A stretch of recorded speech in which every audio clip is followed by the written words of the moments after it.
കുറേ വർഷങ്ങൾ മുമ്പുള്ള പോലെയല്ല. ഇപ്പോൾ എനിക്ക് തോന്നുന്നു ഒരു സെക്സ് എന്ന് പറയുന്നത് കുറച്ചും കൂടെ ഒരു കാഷ്വലായിട്ട് എടുക്കുന്ന ഒരു എല്ലാവരിലും അല്ലെങ്കിൽ പോലും പക്ഷേ കുറച്ചും കൂടെ മുമ്പത്തെ വെച്ച് നോക്കുമ്പോൾ കുറച്ചും കൂടെ ഒരു കാഷ്വൽ ആറ്റിറ്റ്യൂഡാണ് ഒരു സെക്ഷൽ ഇൻ്റർകോഴ്സിനോടുള്ളത്.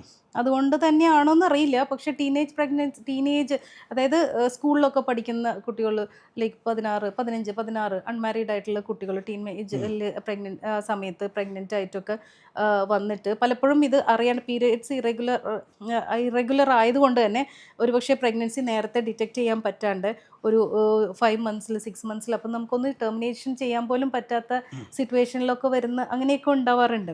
അപ്പം പല കാരണങ്ങളാണ്. ഒന്ന് ഇപ്പം ടീനേജ് പ്രഗ്നൻസി പോലെ തന്നെ അൺവാണ്ടഡ് പ്രഗ്നൻസീസ് വളരെ കൂടുതലാണ് ഈയിടെയായിട്ട്. അൺവാണ്ടഡ് എന്ന് പറയുമ്പം അൺമാരീഡ് ആയിട്ട് ഇപ്പോൾ ലിവിങ് ടുഗെദർ ട്രെൻഡ് വളരെ കൂടുതലാണല്ലോ. കുറച്ചും കൂടെ ഭയങ്കര പ്രിവലൻ്റ് ആണ്. അപ്പം അത് കാരണം അതിൻ്റെ ലിവിങ് ടുഗെദറിൻ്റെ എന്നല്ല unmarried or for that matter കല്യാണം കഴിയുന്നതിന് മുമ്പുള്ള പല രീതിയിലുള്ള അൺപ്ലാൻഡ് പ്രഗ്നൻസീസും വളരെ കൂടുതലാണ്.